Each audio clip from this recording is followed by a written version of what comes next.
சாதிவாரி கணக்கெடுப்புக்கு நாங்கள் எதிரானவர்கள் அல்ல என்று சட்டப்பேரவையில் பாமக உறுப்பினர்கள் எழுப்பிய கேள்விக்கு முதல்வர் மு.க.ஸ்டாலின் பதில் தெரிவித்துள்ளார்.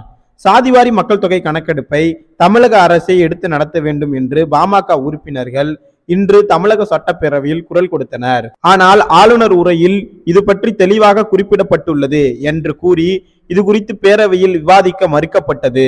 எனினும் தொடர்ந்து பாமக உறுப்பினர்கள் கூச்சல் எழுப்பிய வண்ணம் இருந்தனர். அப்போது குறுக்கிட்ட சபாநாயகர் அப்பாவு, நீங்கள் வேண்டுமென்றே திட்டமிட்டு பிரச்சனை பண்ண வேண்டும் என்றே கூச்சல் எழுப்புகிறீர்கள். ஏற்கனவே ஆளுநர் உரையில் மிக தெளிவாக குறிப்பிடப்பட்டுள்ளது. ஒன்றிய அரசு கணக்கெடுத்தால் மட்டுமே அதை நடைமுறைப்படுத்த முடியும். நீங்கள் அரசியலுக்காகவோ அல்லது எதற்காகவோ மாநில அரசு கணக்கெடுப்பு நடத்த வேண்டும் என்று சொல்கிறீர்கள். மாநில அரசு எடுக்க வேண்டிய அவசியம் இல்லை.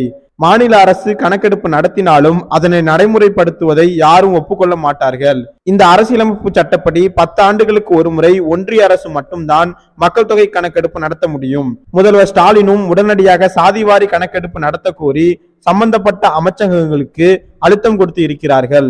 உங்களின் கருத்தோடு ஒத்த கருத்தாக முதல்வரும் இந்த அரசும் உள்ளது என்றார். பின்பு விளக்கமளித்த முதல்வர் ஸ்டாலின், சாதிவாரி கணக்கெடுப்பு குறித்து ஏற்கனவே இந்த அவையில் பலமுறை விவாதிக்கப்பட்டுள்ளது. பட்ஜெட்டிலும் இது குறிப்பிடப்பட்டிருக்கிறது. இதையெல்லாம் தாண்டி பாமக தலைவர் அன்புமணி, வேல்முருகன், ஜி.கே. மணி போன்றோர் இது குறித்து என்னிடம் நேரடியாக சந்தித்து கோரிக்கை வைத்துள்ளார்கள். அப்போதே இது குறித்து விளக்கமாக பதில் சொல்லியிருக்கிறோம். சாதிவாரி கணக்கெடுப்புக்கு நாங்கள் எதிரானவர்கள் அல்ல, உங்களுக்கு சாதகமாக தான் நாங்களும் செயல்பட்டு கொண்டிருக்கிறோம் என்று மு.க.ஸ்டாலின் தெரிவித்துள்ளார்.